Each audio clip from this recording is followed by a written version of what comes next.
So help me God. Thank you very much.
Let me welcome all of you to Jubilee House, the seat of our nation's presidency.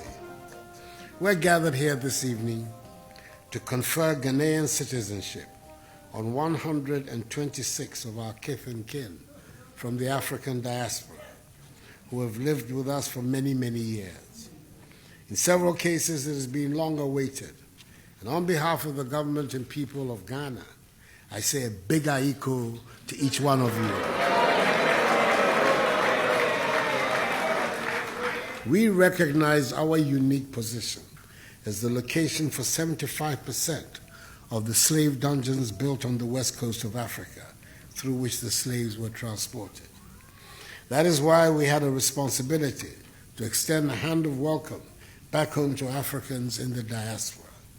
Many have responded to this call, and the year of return has so far proven to be a joyful and learning experience all round for all of us.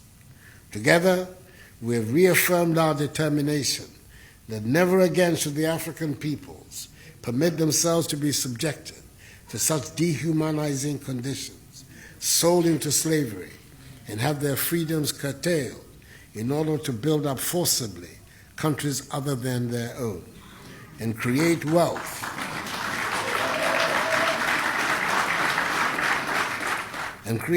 for the peoples of unknown lands to which they were sent, wealth from whose enjoyment they were largely excluded.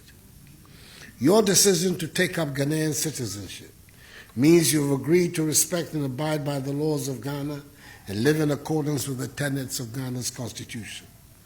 You have the responsibility of preserving and promoting the image of a country whose reputation amongst the Committee of Nations is today high. I suggest that to facilitate the process of reintegration, you learn at least one Ghanaian language of your choice. Before I conclude, let me pay tribute to the memory of my good friend, childhood friend, the late Otanka Obechabilamte.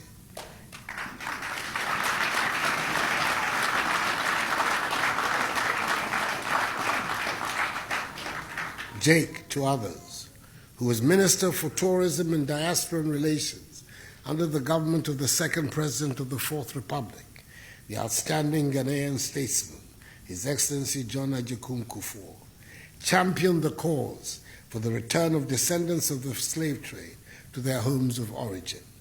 He instituted the Joseph Project, whose aim was to reconcile and unite the African peoples on the continent and in the diaspora, and to release their energies to help build Africa and the Caribbean.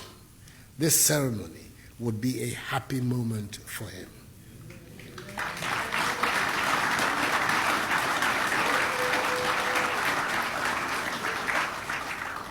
Let me ask you, therefore, to be upstanding and observe a minute's silence in memory of Jacob Tanko Bechabilanti, and also in memory of Mr. Rufus Martins, the 99-year-old descendant of a slave who 2 days after being granted his wish of becoming a Ghanaian citizen whilst on his sickbed, sadly passed away. Today's ceremony brings to mind a favorite and oft-cited statement of the famous Jamaican reggae star Peter Tosh, who once said quite rightly, "Don't care where you come from. As long as you're a black man, you're an African."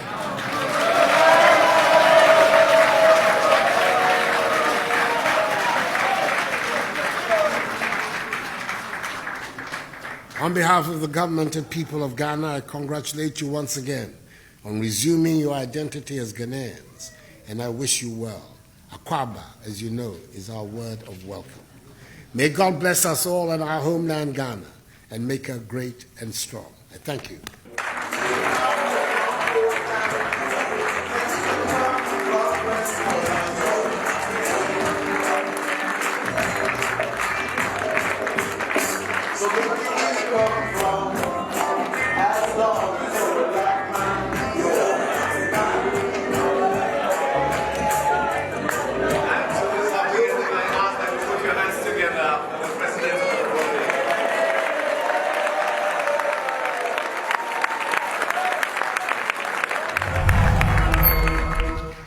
Your Excellency,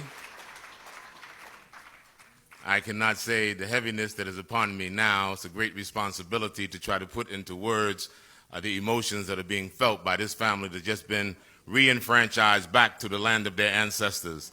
After 400 years of being snatched away, having been denied, to be welcomed by none other than the President of the Republic of Ghana with a black star flies high on the African continent. And the legacy of our ancestors are still alive tonight, that we know that they are here with us and they are smiling with us. Mr. President, I can assure you that this citizenship is not a cosmetic ornament, but is a call to duty and responsibility to lift high the dignity and the honor of Mother Africa and Mother Ghana. We assure you that this will not be a blotch on your administration, but it should be the pride of your administration.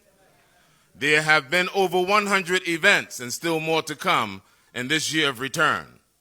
But there's not a single event that will come close to matching what we have done here tonight and what has happened here tonight. This is building the bridge, and as you said in October of 2018 in Washington, D.C., at the National Press Conference Center, let's change the narrative.